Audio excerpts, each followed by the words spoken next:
Hello everyone, welcome to my YouTube channel. और उम्मीद करता हूँ आप सभी कैंडिडेट्स बहुत बढ़िया से होंगे। तो एक नोटिस के बारे में बात करेंगे। नोटिस आया एमसीसी की तरफ से। क्या नोटिस आया? तो वो बेसिकली एनआरआई कैंडिडेट्स को लेकर आया है। वीडियो स्टार्ट करने से पहले बता दूँ, अगर आप इस चैनल पर नहीं तो चैनल को सब्सक्राइब कर लीजिए। जो भी अपडेट्स होते हैं आपको रेगुलर चैनल पर मिलते रहते हैं। टेलीग्राम चैनल एक हमारा व्हाट्सएप चैनल है, उसको आप ज्वाइन कर सकते हैं।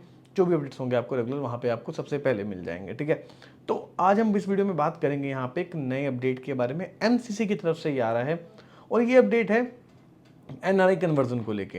कुछ दिन पहले एक वीडियो भी बनाई थी मैंने एनआरआई के ऊपर कि क्या बजट रह सकता है, किन किन स्टेट्स में आपके लिए एनआरआई के ऑप्शन रह सकते हैं।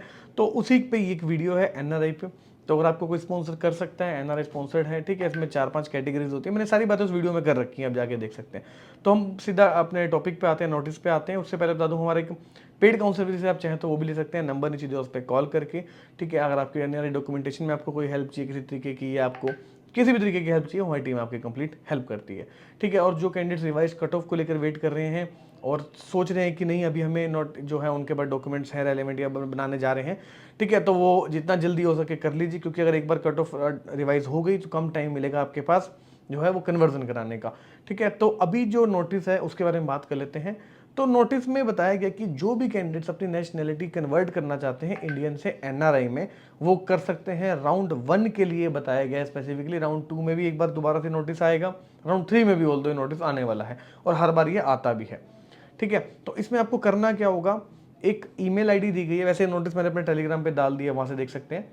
nri.adgmem0001@gmail.com पे आपको जो अपने रेलिवेंट डॉक्यूमेंट्स हैं वो अभी आप बताता हूँ क्या क्या डॉक्यूमेंट्स चाहिए।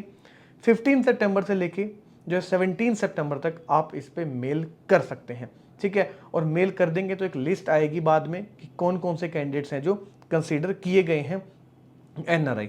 ठीक है, वो लिस्ट एक बार निकल के आती है। मेल रिसीव बिफोर और after the stipulated time will not be considered. Candidates are advise to send all the documents enclose in single mail. तो आपको सारे जो डॉक्यूमेंट्स आपको एक सिंगल मेल में ही डालने हैं इसी टाइम पीरियड के अंदर अंदर। ठीक है, और इसके अलावा जो बातें हैं वो लिखी गई है, फॉर्मेट भी दिया गया है, वो कंप्लीट आप डाउनलोड कर लेना इस चीज़ को। ठीक है, और क्या क्या भेजना है उस चीज़ को नोट कर लीजिए अब। Documents claiming that the sponsor is an NRI. ठीक है, वो डॉक्यूमेंट्स आपको रेलेवेंट जो हैं वो आपको दिखाने होंगे। पासपोर्ट हो गया, वीज़ा हो गया स्पॉन्सर का। ठीक है, रिलेशनशिप क्या लगता है एनआरआई से, तो इसके लिए आपको एक फैमिली ट्री बनाना होगा, तो वो एक एडवोकेट होता है वो बना देता है। एफिडेविट फ्रॉम द स्पॉन्सर, और एक एफिडेविट चाहिए होगा स्पॉन्सर से जो उसमें लिखेगा कि मैं जो कैंडिडेट की फ़ीस है वो सारी पे करने वाला हूँ। एम्बेसी सर्टिफिकेट चाहिए स्पॉन्सर का। ठीक है, वो आपको है कॉन्सुलेट से मिल जाता है, लास्ट 6 मंथ्स के अंदर आपको मिला होना चाहिए वो। नीट का स्कोर कार्ड आपको चाहिए, और फैमिली ट्री जैसे मैंने आपको पहले बताया तहसीलदार वो जो है प्रिपेयर करके देता है। ठीक है, तो ये सारी आपको चीज़ें चाहिए, और रिलेशनशिप क्या लगता है उसके साथ जो आपका स्पॉन्सर करने वाला है।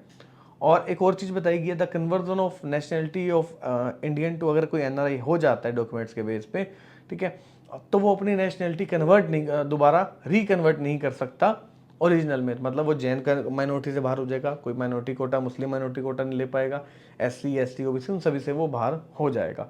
और किसी का अगर जो डॉक्यूमेंट है वो फेक मिला या किसी भी तरीके से कुछ हुआ तो वो कैंसिल कर दिया जाएगा। ठीक है, इस चीज़ का भी आपको जो है थोड़ा सा वो ध्यान रखना है। तो ये सारी बातें, अब इन चीज़ों का ध्यान रखना है। बजट काफ़ी हाई जाता है एनआरआई के थ्रू अगर एडमिशन लेते हैं, बट मिलने की प्रोबेबिलिटीज इतनी है कि लास्ट ईयर 1,90,000 पे भी चीज़ें मिली हैं जनरल सर्जरी और तो। बट कोई कह रेडियो मिल जाएगी 180 170 लगभग रैंक्स पे 170K पे, तो वो चीज़ें नहीं दिखती हैं। ठीक है, 150 तक रैंक है तो कुछ हायर क्लिनिकल के ऑप्शंस देख सकते हैं, बट बजट वही एक्सटेंड कर जाता है। कई कॉलेजेस है जिनका बजट 63 है, 64 है, कईयों का 88 भी है, कईयों का 1 CR भी है। अपर क्लिनिकल की मैं बात करूँ, लोअर क्लिनिकल में लगभग 130 140 के बजट में लगभग चीज़ें मिल जाती हैं। ठीक है, तो आप हमारी टीम को कॉन्टेक्ट कर सकते हैं अगर आपको कोई एनआई डॉक्यूमेंट से रिलेटेड कुछ बात करनी है या कुछ, ठीक है, इस तरीके की आपको हेल्प चाहिए या काउंसलिंग में किसी तरीके के प्रोसेस के लिए हेल्प चाहिए, तो आप हमारी टीम को कोऑर्डिनेट कर सकते हैं। और एक और चीज़ भी ध्यान रखनी पड़ती है एनआरआई में कि जो आपके बेसिकली डॉक्यूमेंट्स होते हैं वो तो चलो प्रिपेयर हो गई, कॉलेज डिमांड करते हैं कि आपका अमाउंट भी वही बाहर से अकाउंट से आना चाहिए। तो उस केस में थोड़ा सा आपको देखना होगा कि हम क्या अमाउंट कर सकते हैं। कुछ कैंडिडेट्स हैं जो कैंडिडेट सॉरी कुछ कॉलेजेस हैं जो कहते हैं कि नहीं, हम एक कुछ लिमिटेड अमाउंट से भी काम चला लेंगे, या अगर आप नहीं भी देंगे इंडियन अकाउंट से आप पैसा देंगे तो भी हम काम चला लेंगे। तो वो डिपेंड करता है कॉलेज टू कॉलेज। तो ये सारी चीज़ें आपको पता होनी चाहिए। बाकी आप ऑफिस आ सकते हैं, मिल सकते हैं, और बाकी जो चीज़ें हैं वो जान सकते हैं। ठीक है, तो ये भी के लिए वीडियो थी। और इससे एक और काउंसलिंग को नोटिस को लेकर मैं बता देता हूँ देखिए अगर 15 से 17 तक एनआरआई कन्वर्जन चलेगा तो जो नोटिस था, क्योंकि हमने एक पहली वीडियो देखी उसमें आपको बताया भी था कि सुप्रीम कोर्ट में जो एडवोकेट थे उन्होंने कहा कि इस फ्राइडे से काउंसलिंग भी स्टार्ट होने जा रही है। तो उसका मतलब क्या है कि जो वो डॉक्यूमेंट आया था लीक होके ओरिजिनल भी हो सकता है, ठीक है, क्योंकि वो डेट भी उसमें सेम आ रही है। और ये सब चीज़ें अभी से चल रही हैं, 17 तक ये खत्म हो जाएगा तो मान के चल सकते हैं 20 से या कुछ नोटिस आ सकता है काउंसलिंग को लेकर। तो ज़्यादा टाइम नहीं रह गया काउंसलिंग को स्टार्ट होने में, तो अपनी प्रिपरेशन करके रखें, अभी से तैयारी कर लें, क्या क्या ब्रांचेस लेनी है, किस किस, सारी चीज़ें अपनी प्रिपेयर करके रखें, ठीक है। और लास्ट ईयर की कट ऑफ उठा के देखें, बहुत सारी ऐप्स आ गई हैं, वहाँ से देखें, बहुत सारे पोर्टल्स हैं, वहाँ पे देखें कि क्या क्या मिल सकता है। बट वो आपको एग्जैक्ट डेटा नहीं मिल पाएगा, क्योंकि उससे लास्ट ईयर देखेंगे तो क्या कुछ और सिनेरियो था, उससे लास्ट देखेंगे तो कुछ और सिनेरियो था। मतलब आप लास्ट ईयर की कट ऑफ पे रिलाई नहीं कर सकते कि हमें मिलेगा ही मिलेगा, बहुत सारे फैक्टर्स होते हैं। तो इन सब पे बात करना बहुत ज़रूरी है, ठीक है। तो एक अच्छा काउंसलर हायर करें, चाहे हमें करें किसी को भी करें, बट अपना देख के करें सारी चीज़ें, ठीक है। तो अभी के लिए वीडियो थी, मिलते हैं आपसे नेक्स्ट वीडियो में। Till then good bye, take care.